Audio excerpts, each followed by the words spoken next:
Good morning, Porpinians. No, so karong buntaga ato ang sayran kung unsay kalainan sa abuloy assistance ug sa cash assistance.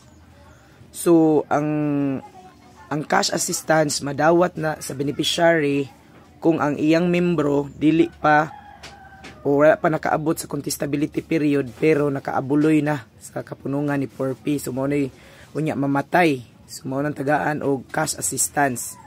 So minimum of 1,000, maximum of 2,000 ang atong ihatag nga cash assistance kung ang membro mamatay nga active sa abuloy pero wala pa nakaabot sa contestability period, unya fully paid na pud siya, no?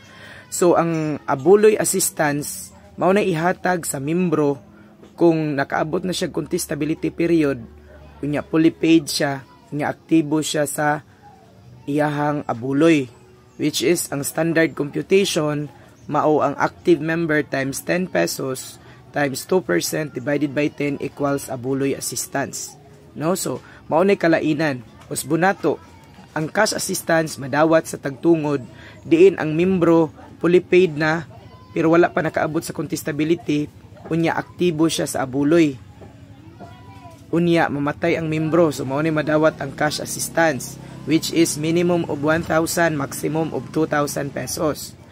Ang sa atong abuloy assistance is madawat na sa membro nga fully paid na, nakaabot na siya sa contestability period, unya updated siya siyang abuloy, which is ang computation active member times 10 pesos times 2% divided by 10 equals abuloy assistance. So dapat masayra na sa tanong mga membro kay naglibog sila ug unsa ng cash assistance ug unsa na ang abuloy assistance, no?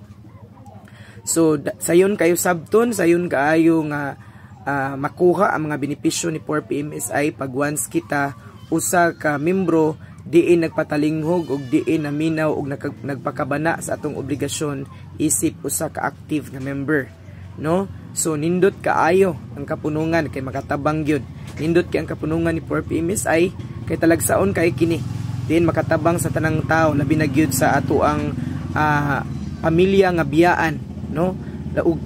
Ug usab labaw usab sa ato ang membro nga mobiya kay kung aktibo na ka, kung active ka nga membro ni 4PMSI, fully paid member ka sa imong membership, active ka sa imong abuloy ug nakaabot na ka sa contestability period, makuha na nimo ang tanang benepisyo diin ang atong ihatag ang free memorial service package gikan sa lungon, imbalsamar, purlon ug tarpaulin, no?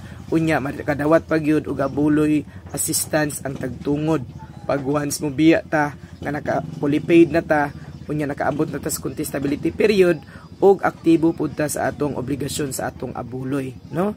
So manginaot ko nga nasabtan na og ang ubang mga membro nga makakita ani, palihog kog share ninyo sa uban natong mga membro para ilaning masabtan, no? Labi na gyud tong ubang mga gusto pa nga moapil sa kapunungan ni 4PMSI. So labi na tong mga organization, association sa tibok nasod, pwede gyud mo kontak namo para nga makakandak mig seminar para sa inyong mga tao, no? Pwede ra mong mutawag sa 0927-745-9646 para sa dugang impormasyon o para sa schedule seminar diin padad-an mo namo og trainer dinha sa inyong dapit, labi na gyud sa inyong grupo, no?